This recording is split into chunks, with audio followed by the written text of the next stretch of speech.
Hello, everyone, and welcome to Unit 5 of MBA 6113 Change Management. We're obviously halfway through the course now, and so we get to spend the next few weeks kind of wrapping everything up. This week, we get to discuss change management from the perspective of organizational politics. This is actually one of my favorite chapters in the textbook, Chapter 5. Particularly because internal politics, organizational politics, and power and influence within the organization is something that is quite fascinating with regard to implementing change and successfully managing change throughout the entire company. So this is kind of a fun chapter. Many of the concepts and topics you've probably seen in another course, perhaps in an organizational behavior course, perhaps in a leadership course. But this is kind of fun because we get to focus on the, I don't want to say the dark side, but it's kind of viewed that way. Kind of the political spectrum of internal power and conflict and some of the issues that come along with that. We often think of power as kind of a bad word. It's something we're not supposed to talk about. We often think of managerial power or leadership power or internal, any type of power internal to the organization with the decision makers. We often think of that as being a bad thing, something negative, and something we don't want to talk about. But when we're discussing change, the implications to change, we know that if power and influence and the politics within the organization play a very significant role in the ability to successfully navigate and implement change for our strategies. So we get to focus on that this week, and it's kind of fun. A little less intense than some of the things we've talked about before, and again, it's kind of interesting, so hope you enjoy it as much as I do.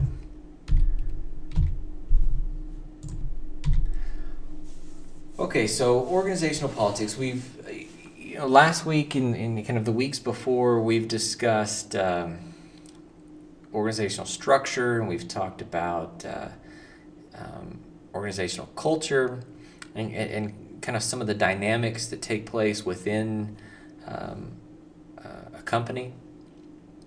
We all know that basically every firm, every organization is going to have some level of organizational politics. And, we don't necessarily mean,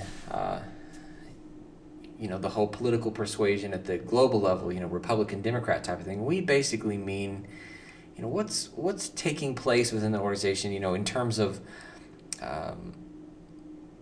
organizational dynamics. And the best way to kind of provide an analogy for organizational dynamics is to think of the TV show Survivor. We know that those same types of things take place within the company.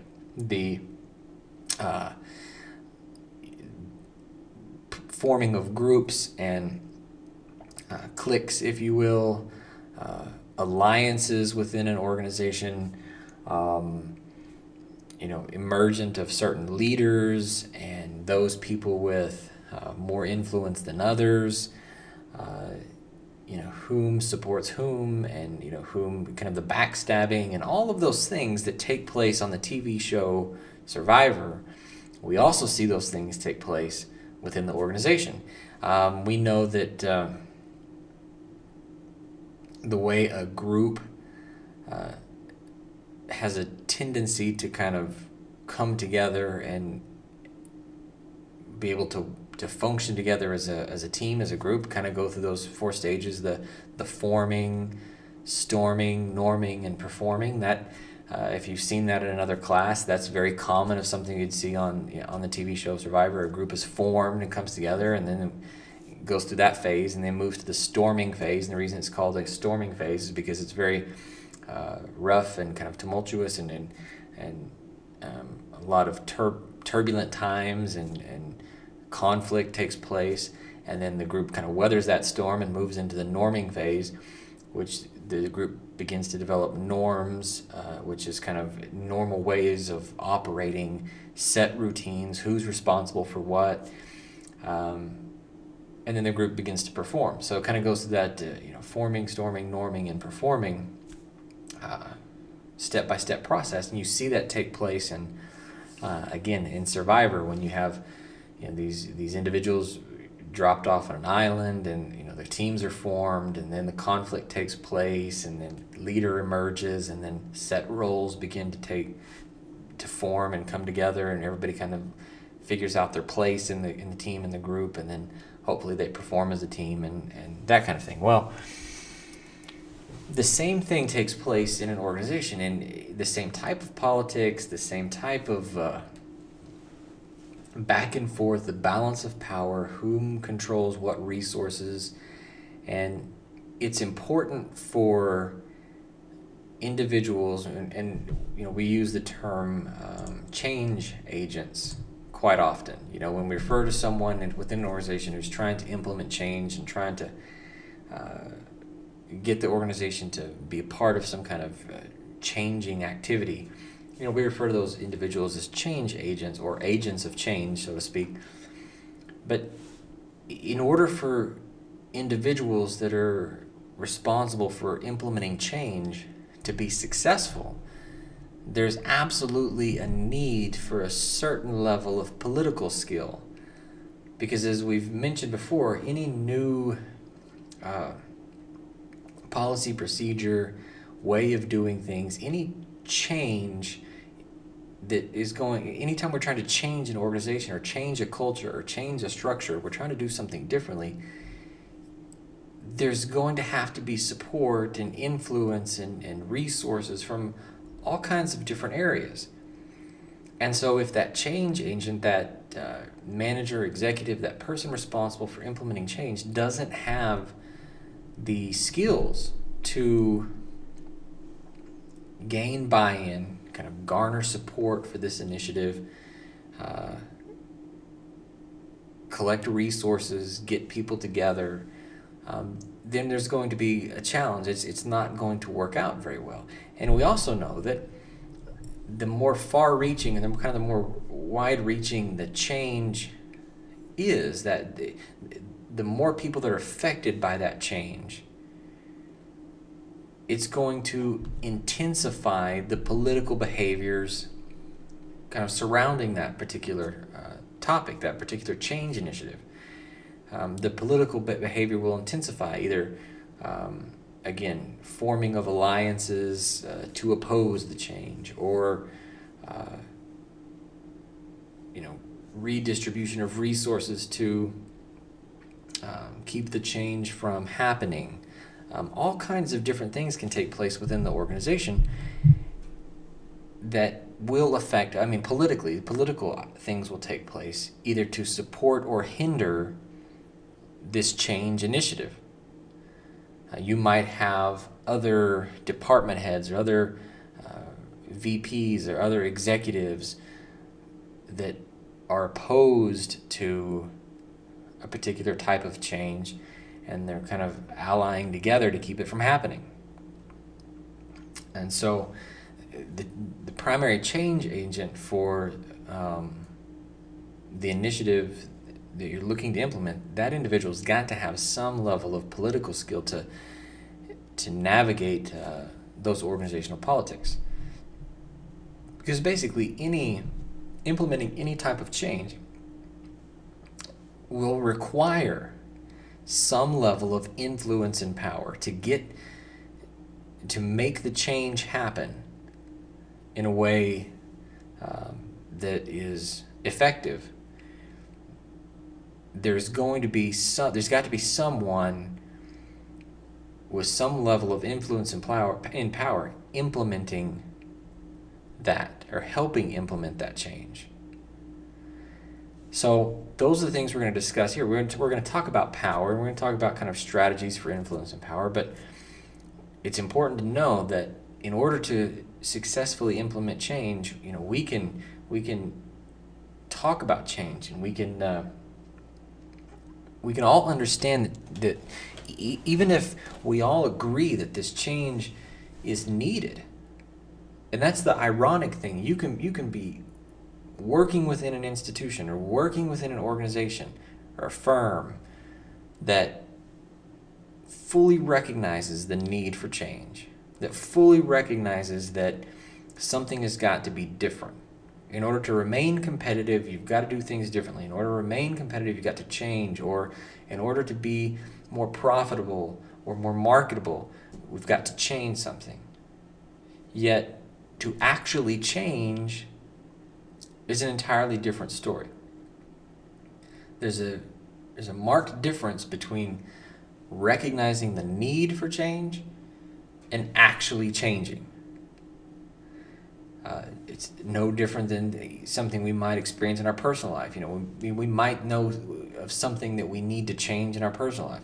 Maybe we need to eat healthier. Maybe we need to exercise more. Maybe we need to, stop smoking or something like that. Whatever it is, we might recognize the need to change, yet actually changing is an entirely different story. The same is true of an organization. We think of an organization as, again, a living, breathing entity of its own, as we discussed earlier on in the class.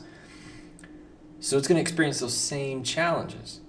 You have an entire institution, entire organization over here, entire firm over here, entire company that may recognize, we've got to do better. We've got to change something. We need to be more innovative. We need to be more creative. We need to have better levels of customer service. We need to have more efficient processes. Whatever it is, we recognize that need. Actually implementing that change, actually upsetting, kind of changing, turning upside down the way that you do business is an entirely different story. So to get that done within an institution, within an organization, it requires some level of influence, some level of power to help make that happen. Okay, so what is power? And again, this is kind of the ugly word, kind of the dirty word that we know is something that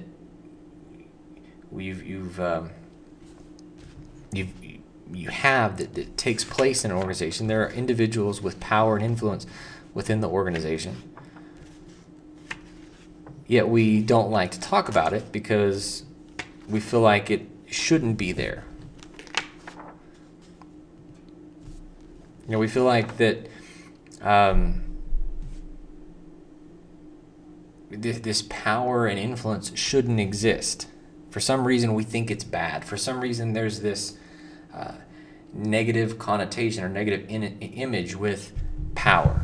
And I really like the way it's phrased in your textbook on page 178. Another talks about power being described as kind of the last dirty word. People who have power deny it. People who want it try to appear as though they're not seeking it.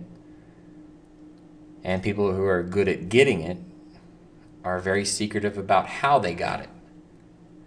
So for some reason, we associate power with a negative connotation, when in fact power and influence is something that is a necessity, is absolutely required to influence the organization.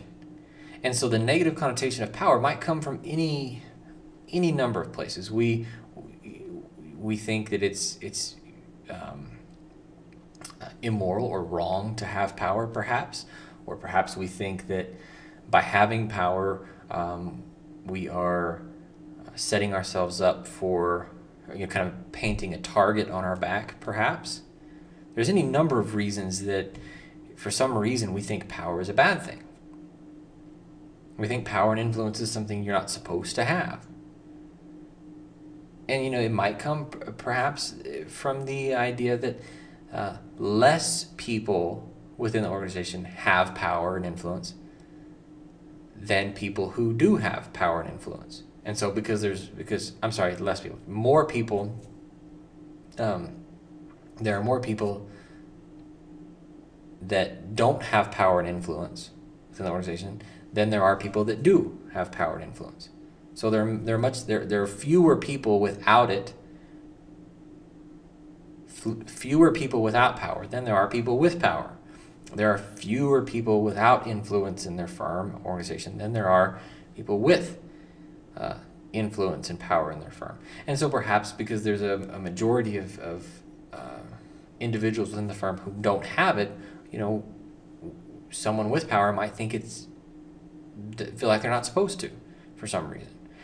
So, I'm going to take the perspective, and this is, you may agree or disagree in this regard with me, but I'm going to take the perspective that power and influence is actually a positive thing. Power and influence is something that every change agent, every individual who actually wants to change something and get something done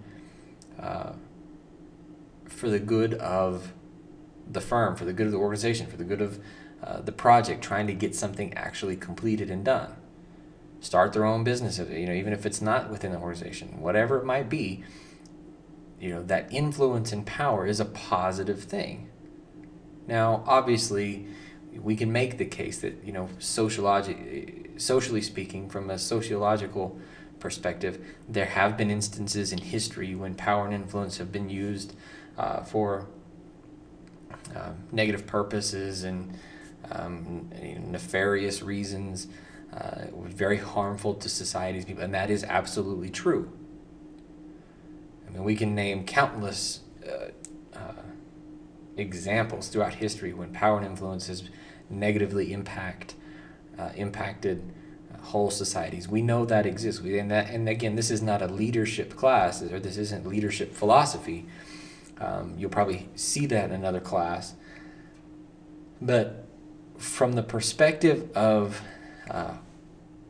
organizational change, we're assuming here that change agents within the firm are trying to make a positive impact, or trying to change the firm in a positive nature, to make progress, to do things better, to help the organization evolve into something more competitive. So we're going to assume here that the motives behind the change initiative are positive, to make the organization more profitable, to make the organization more competitive, to benefit not only the customer, not only the employee, not only the organization as a whole, but every stakeholder within that firm. So we're assuming that there's a positive motivation behind this change. So from that perspective, I'm going to assume that this power and influence, the change agents with the power and influence, is a good thing. We need that. You need that to actually implement change effectively.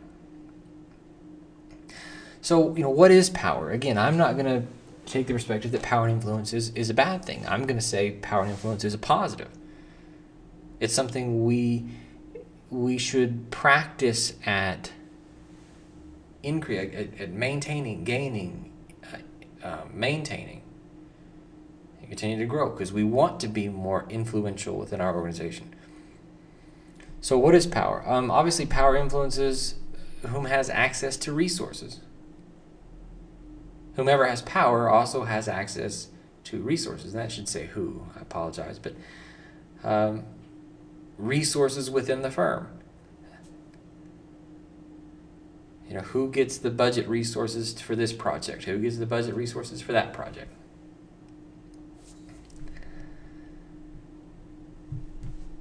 Power is the ability to carry out one's own will. As a change agent, you have your ideas and your concepts, things you're trying to change. Well, you obviously need the ability to carry those things out. Power is the ability to influence the will and or actions of others, those around you, your other teammates, your other coworkers, your other stakeholders. And obviously, power is the ability to influence outcomes. There's this, the interesting thing about kind of the debate with power is that um, what is the most effective source of power? And these next few slides, we're going to talk about that. There's kind of that age-old debate about titles, and this might be the something you experience within your own firm, the battle for titles. Everybody wants to have a fancy title. It seems like you get into a firm and everybody wants to have a fancy title. The reality behind titles, if you start looking at the sources of power, titles really aren't an effective source of power. Power is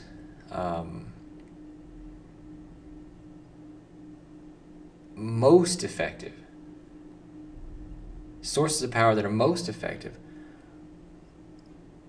come from sources not necessarily related to titles.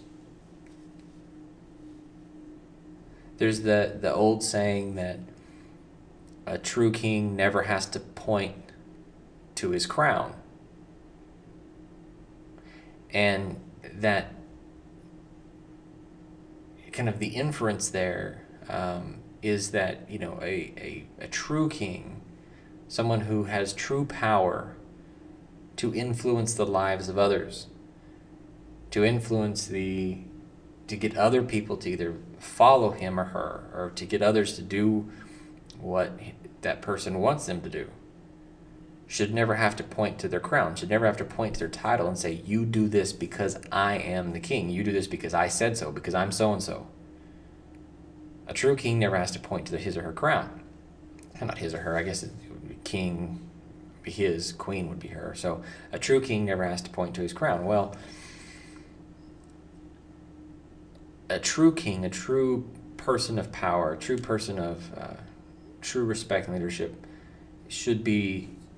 there should be that level of commitment and loyalty and respect for that individual through other sources of power that you have folks that will follow and do what that person would expect them to do, not because of a title, not because of some other source of power, but instead one that brings about or comes about because of commitment and loyalty. And so we've got these six different sources of power listed here, and sometimes you see different graphs. This one right here does not have the physical power listed on here. Sometimes you only see these five, and sometimes you see this one and maybe even a couple others, but most of the time they're the same. The most common is this positional power, or we refer to it as legitimate power. And it most commonly comes about because of some type of position in a hierarchy. The best example of positional power is, the boss and subordinate relationship. Some type of social structure, some type of hierarchical design or structure that in which one person, because of, again, like I mentioned a moment ago, title or whatever, because of some type of bestowed upon power, has the authority to tell the other person what to do because of a position. But like I said a moment ago, in that saying, and we'll talk about why in terms of effectiveness here in a minute.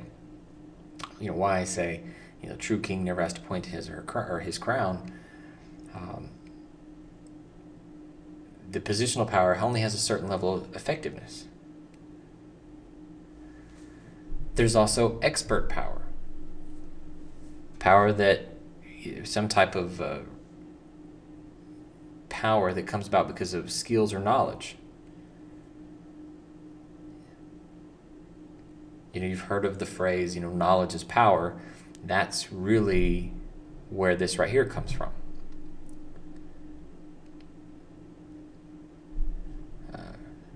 referent or reverent power. You've heard of charismatic leadership. If you've heard of charismatic leadership, very much the same thing. The ability or the power that's derived from someone's ability to attract others to a particular cause. Charisma.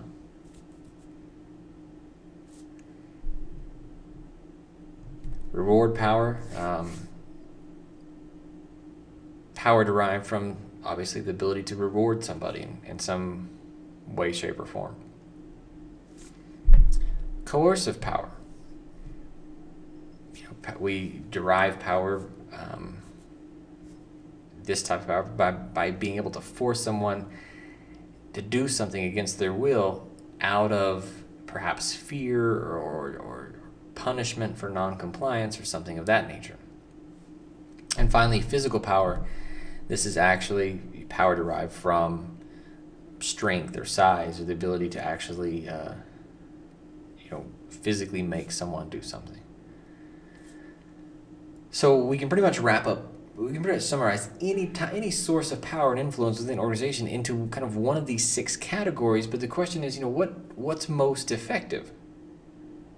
We often think of, give me another title, or give me a bigger title, a fancier title, and I'm going to have more power. And so when I make the comment that a true king should never have to point to his crown, that basically means that if you're in a position of power and you have to point to your title and say, we're doing this, listen to me, don't question me because I'm the something, the blank, blank, blank, or I'm the, this, that's my title, then you don't have any power. That's the irony. That's the irony behind, organizational power and organizational influence. Often we find in a firm, in some type of institution, some type of organization, we often find that the most powerful people, the people with the most power and the most influence, aren't necessarily those with the fanciest titles or the most people, the most number of employees that report to them.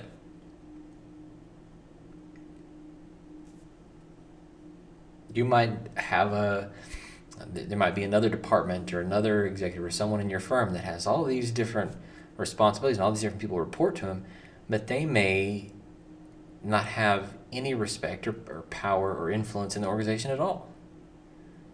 And you can see from these reasons right here.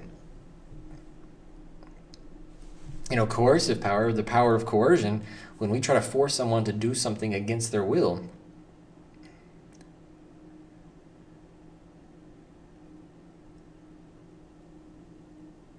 they're not going to respond very well. We're not going to have a strong power base. We're using coercion. We're using the threat of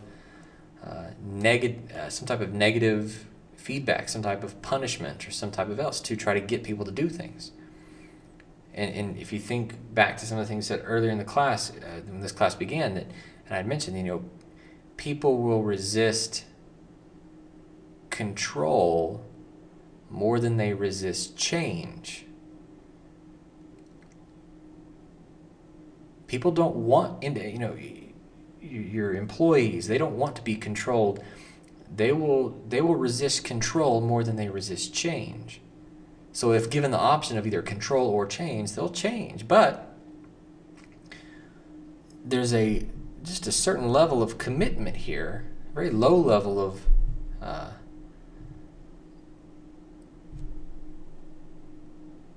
kind of the continuum for power, the power base, if we're simply relying on coercion for our power and influence. If we kind of move up the ladder to the next, I would say not necessarily next, but these 2 types of power, sources of power, which are the 2, again, ironically, these are the two that we see most often, two sources of power that we see most often associated with an organizational design or structure, some type of organizational chart. When we create an organization of different positions, you might have a CEO, and below them is a VP of a particular area, and below that you'll see different department heads and directors and whatnot. Well, those positions are often based on a standard kind of hierarchy of power. The power in those positions is derived from reward types of power, the ability to promote the individual, the ability to give them a bonus, the ability to give them some other type of reward, or legitimate power, positional power, just because you're their boss. And so you'll notice out here that the reaction from your employees based on reward and legitimate power are simply going to be compliance. Most of the time you're simply going to have compliance as a reaction coming from reward and legitimate power. In other words, the people on your team are simply going to comply. You're trying to implement change, well, they're just going to comply. They're going to do what you tell them simply because you're telling them to. That is not effective when we're trying to change culture, when we're trying to change the way an organization might do something. We need more than simple compliance. We need commitment.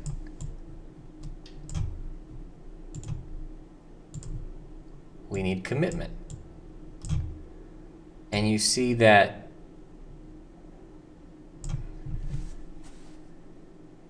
the reaction of commitment comes from expert and referent power. In other words, a person's ability to be an expert because of skills and knowledge.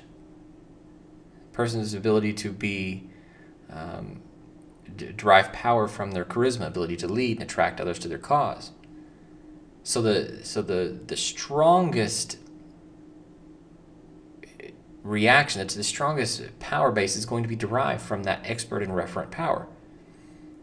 And expert and referent power do not necessarily require a title. They don't necessarily, obviously they don't require coercion. They don't necessarily require the ability to reward or be in some type of position of authority on the hierarchy above that individual. So it's very interesting to think about how power is derived, where it comes from within the organization, because it doesn't necessarily come from where we think it does. It doesn't come from titles.